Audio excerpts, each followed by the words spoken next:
Desde tiempos ancestrales es uno de los árboles con más misticismo, misterios, tradiciones y leyendas. En tiempos paganos lo usaban para diferentes ritos, pero se le conoce a día de hoy por su alta toxicidad. Es tanto que hay personas que solo temen con tocarlo, y bien que hacen en temerlo. Árbol que los celtas rendían culto y usaban sus ramas para adivinar la suerte y el futuro. Hoy vamos a hablar del tejo.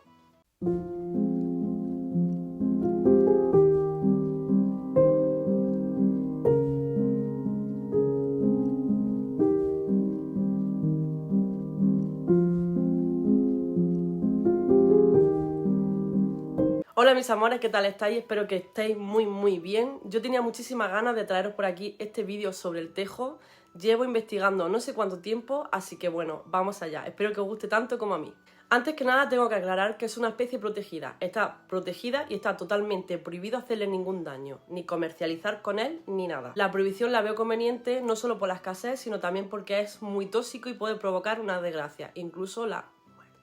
Todo esto por el simple hecho de manipularlo. Su enorme longevidad lo hace aparentar inmortal y es por eso que también se le solía ver como el árbol de la vida. La muerte y la vida están estrechamente unidas y a pesar de ser el árbol por excelencia del más allá, no podemos olvidar que también es el árbol de la vida por consecuencia. Una especie de Perséfone para que me podáis entender. Y hablando de deidades, este árbol está súper asociado con la diosa Hécate, ya que es la diosa asociada al trato y al estudio de las plantas y árboles venenosos. La poción del caldero de Hécate lleva esquejes de tejo y al igual que el tejo comparten lugares de culto como los cementerios, puertas de ciudades y encrucijadas. Es diosa de la hechicería, papel que el tejo borda a la perfección, ya que era un árbol muy usado para maldiciones y a la nigromancia, ya que comparte ese cierto carácter con Hécate como reina de los fantasmas y es que es el árbol por excelencia de los panteones.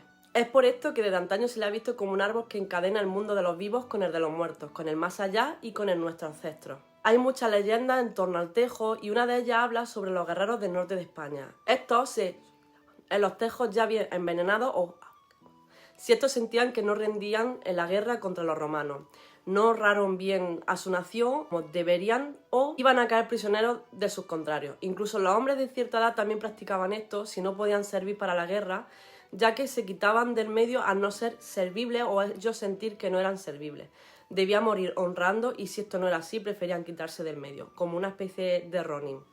Otras leyendas o tradiciones alrededor del tejo eran que tanto en Cantabria como en Asturias era costumbre llevar a los difuntos una rama del tejo el día de los santos, para que ella le guiara en su retorno al país de las sombras y durante la noche de San Juan era usual que los mozos pusieran estas mismas ramas en las ventanas o en las puertas de sus casas de sus pretendientas, mientras que ellas les tiraban las bayas de este mismo árbol, de esta misma rama, así como muestra de sentimiento y de reciprocidad. ¿Dónde podemos verlo? Ya hemos visto que este árbol es bastante relevante en las antiguas civilizaciones y es por eso que no lo podemos encontrar en cualquier sitio, y menos ahora que debido a la persecución que tuvo en tiempos donde el cristianismo quería dominar y dejar en el banquillo a las antiguas religiones, ahora es prácticamente misión imposible encontrarlo.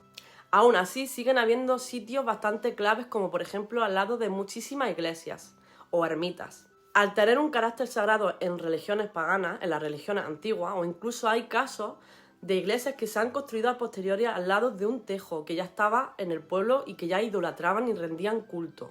O incluso donde mantenían sus ritos a través de los años. Debajo del tejo se tomaban decisiones y se mantenían reuniones de pueblos enteros en modo de asamblea. Eran centros de este y es por eso que se construyeron iglesias o ermitas al lado de ellos, para dejar constancia de la importancia del cristianismo y desbancar o traspasar la importancia de la antigua religión a la nueva, el cristianismo.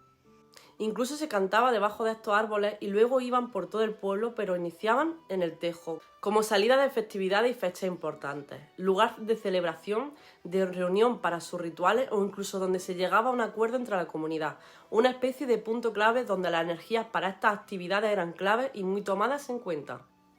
También podemos verlo en palacios o casonas. Lo plantaban como rito de iniciación cuando se terminaba de construir todo y solo faltaba irse a vivir en ella. En ocasiones los veías como si fuera el espíritu guardián de la hacienda. Tenemos que recordar que antiguamente parte de la familia era enterrada en sus hogares y estos árboles protegían a sus difuntos. También solían verse en los cementerios. ¿Y qué hacen allí? Ahora me preguntarás, ¿qué simbología tenían?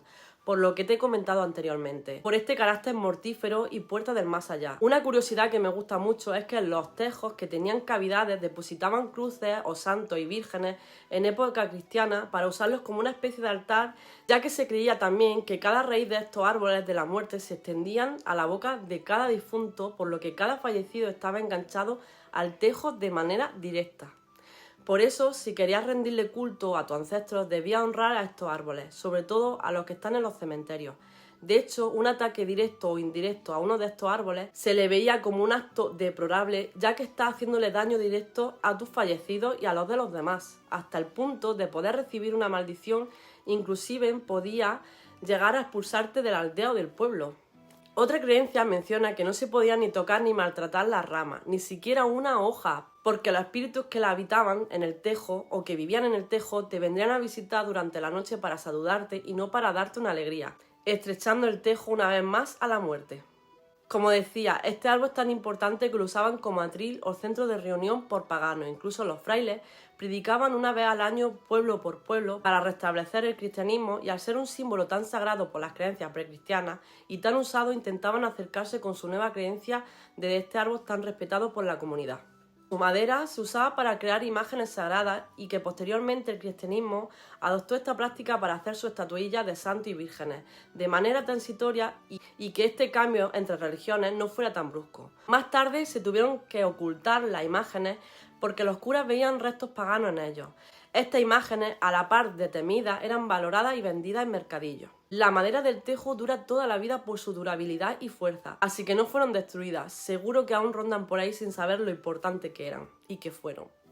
Existe una canción Maldición, cantada o hablada, donde se expresa claramente que se le desea el mal y que las cosas no sean tan favorables a la persona que sería en este caso la destinataria de la maldición. Sería así: 3 vueltas al tejo tejo, al tejo 3 vueltas di.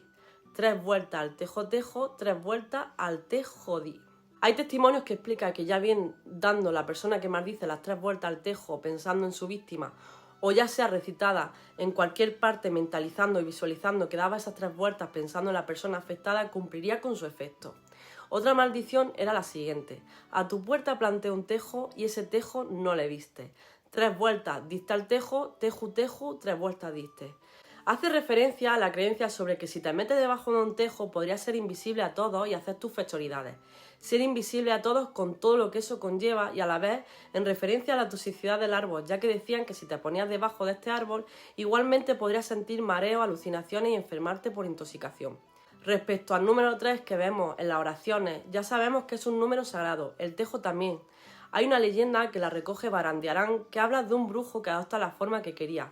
Era un cambiaforma y para convertirse daba 3 vueltas a un árbol del tejo. Incluso si se danzaba o se daban las vueltas que he dicho anteriormente, se entraba en un trance debido a sus capacidades alucinógenas y se podría tener contacto con otras realidades. Los aldeanos debían talar este tejo arriesgándose a todo lo que suponía si no querían que el brujo volviera a su forma humana. Por último, como curiosidad, la expresión tirar los tejos, según Ignacio Abella, naturalista y escritor, es de origen de los países nórdicos y hace alusión a la profecía amorosa que se obtiene lanzando su fruto en el interior de una de las cazoletas para tal fin con madera de tejo. El resultado podría ser respuesta a la pregunta de si serían una mujer casada, incluso se podía saber con quién y cuál sería el afortunado. Os voy a narrar parte de un texto de Santiago Delgado sobre el tejo. Junto a la cancela que limita el pequeño altozano, sobre el que se erige la ermita, allí se erguía, grave y enhiesto, más orondo que un ciprés, y más adusto que un roble o un pinzapo, majestuosamente serio, el tejo. Los antiguos griegos lo creyeron eterno, y junto a él ubicaban su tumba de lápidas y epitafios.